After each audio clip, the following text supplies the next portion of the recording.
आजच्या व्हिडिओमध्ये आपण बनवूया साध्या सोप्या पद्धतीने दुधीची भाजी। तर कढईमध्ये तेल गरम करून घेतलेलं आहे। 1 छोटा चमच टाकत आहे इथे अद्रक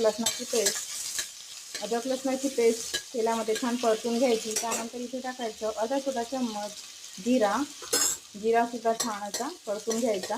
त्यानंतर इथे टाकायचं आपण एक बारीक कट केलेला टमाटर छान असा लालसर होईपर्यंत परतून घ्यायचा।